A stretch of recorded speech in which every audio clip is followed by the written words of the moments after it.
A Comissão de Constituição e Justiça do Senado aprovou o projeto de lei que legaliza os jogos de azar no Brasil, como bingos, cassinos e o jogo do bicho.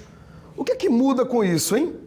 É o que a gente vai saber agora com a repórter Maria Maciel ao vivo.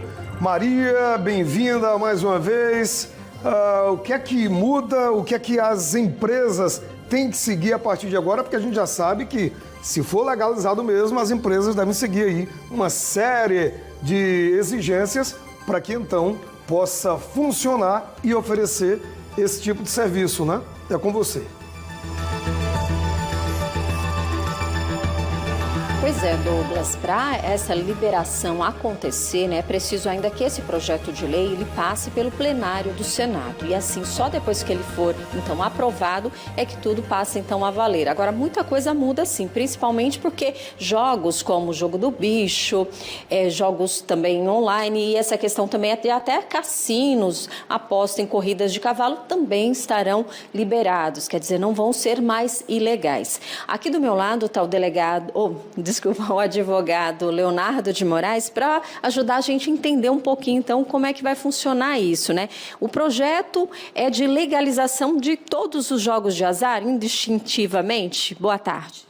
Boa tarde. Hoje, a prática de jogos de azar, como cassinos, bingos e jogos de azar, jogos de apostas, eles são proibidos no Brasil. Existe uma lei chamada Lei de Contravenções Penais, que é o Decreto-Lei 3.688/41, que no artigo 50 ele proíbe a exploração de jogos de azar, ou seja, aqueles jogos cuja a principal característica é a sorte, né? Você só ganha com base na sorte. Esses jogos atualmente são proibidos.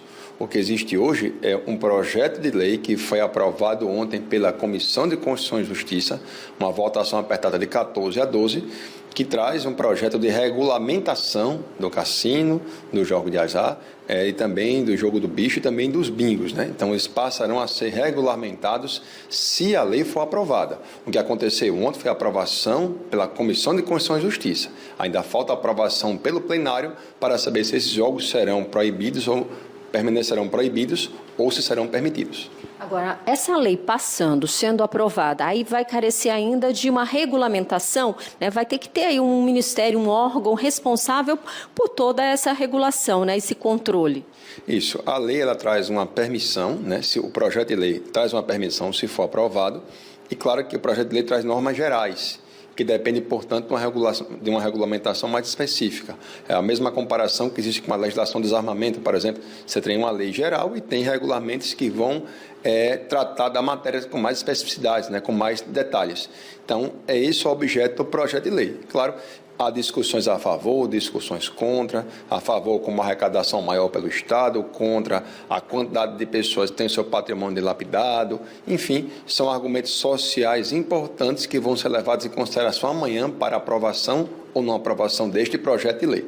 E a gente vive num momento em que os jogos online, esses jogos de apostas, né, eles têm feito com que muitas pessoas, né, acabem aí tendo prejuízos financeiros, até questões de saúde mesmo, saúde mental, por conta dessas apostas que na maior parte das vezes a pessoa acaba perdendo, né? Isso, a regulamentação do jogo de azar era uma medida já importante. Então, há dois caminhos. Ou a proibição total, de modo que são proibidos, vedados de qualquer forma, ou então uma permissão com uma regulamentação mais específica. O segundo ponto seria a proibição, já existe hoje. A regulamentação, ela estava faltando. E claro que diante de jogos que são praticados, diante da expectativa de ganho ou não, as consequências sociais são diversas, né? A gente viu aí várias reportagens falando de pessoas que perderam 400 mil reais, 80 mil reais, porque exploraram jogos virtuais e não conseguiram ganhar, porque são instrumentos que alimentam efetivamente o vício. Agora, se existe uma posição do Estado para fim de permissão, a regulamentação ela é essencial, porque os danos sociais eles são grandes. Os benefícios também podem ser levados em consideração com maior arrecadação do Estado e uma maior segurança. Agora, da forma como está, ela traz danos sociais gigantescos, né? Existem várias infrações penais que estariam até alocadas a qualquer eventual prática, se for ilícita, como lavagem de dinheiro ou organização criminosa. Isso tudo é possível. Mas, como eu disse, quem hoje explora jogos de azar comete uma contravenção penal prevista no artigo 50 do Decreto-Lei 3.088/41. E as pessoas hoje que exploram tal prática podem ser passíveis de punição. Agora, se a opção do Estado for pela permissão, a regulamentação ela é essencial, ela é muito importante. Agora, se existe essa regulamentação, esse crime que hoje, que não é crime, é uma contravenção penal, ele pode passar a ser um crime, considerado crime? O que muda aí? Questão até de penalidade. Tudo isso decorre da opção do próprio legislador, leia-se do Congresso Nacional, Câmara dos Deputados e Senado Federal, para proibir a prática como contravenção penal, ou então aumentar a gravidade, transformando em crime, né? A lei estabelece uma dicotomia entre contravenção penal, que seriam infrações penais menos graves, e o crime para infrações penais mais graves.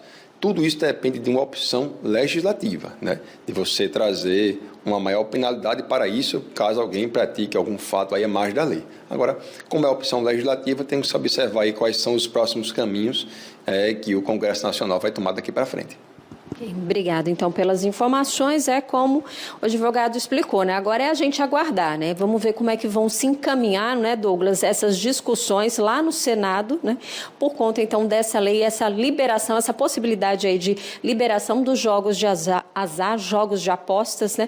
Que a gente sabe que tem efeitos muito maléficos aí sobre a condição das pessoas que acabam se viciando nesse tipo de jogo. É com você aí no estúdio. Certo, Maria, mas eu teria uma pergunta rápida assim para o doutor, Maria, para você fazer com ele aí, que é o seguinte: eu já vi muitos influenciadores, blogueiros, né, publicando, dizendo assim, tá aí, tá vendo agora, não vai ser crime, não é contravenção, não sei o quê. Gente, o caminho ainda está sendo percorrido, não é agora, não já está valendo. Há um caminho a ser, há uma aprovação, há uma sanção. É isso mesmo, doutor? Ele me escuta? Você, por favor, passe essa pergunta aí para ele, Maria, por favor. Bom, doutor, o Douglas está perguntando o seguinte, né? Tem muitos já blogueiros, digital influencers que trabalham, né, divulgando esses jogos de aposta, já comemorando, dizendo, pronto, agora vai estar tudo liberado, não vai ser mais crime, a gente pode fazer o que quiser. Não é bem por aí, né? Vou tomar todo o cuidado, porque existe, enfim, fatos que estão sob objeto de investigação, né? A lei pune a pessoa que explora jogos de azar.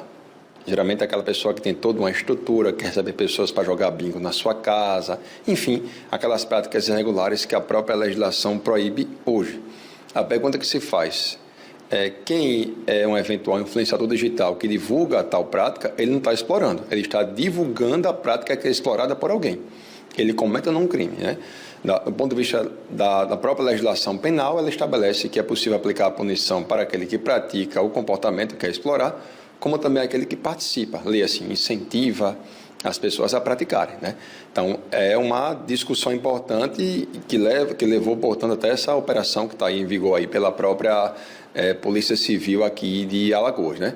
Mas, do ponto de vista de que se havendo essa prática e havendo qualquer tipo de comportamento intencionalmente colocado com o fim de enganar as pessoas, com declarações falsas, com prêmios que eram ganhos, tudo aquilo colocado de forma artificial, com o fim de convidar as pessoas a praticarem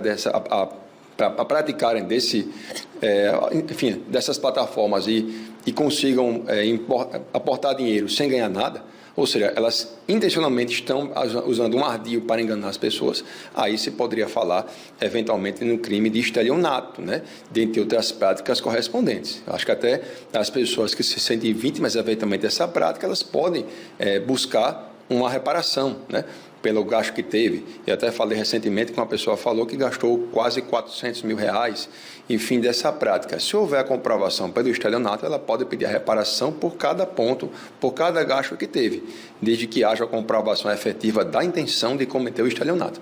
Então, só para separar quem explora e a pessoa que efetivamente pode participar, que poderia ser o caso aí dessa operação que está aí, que chamou a atenção aqui de Alagoas.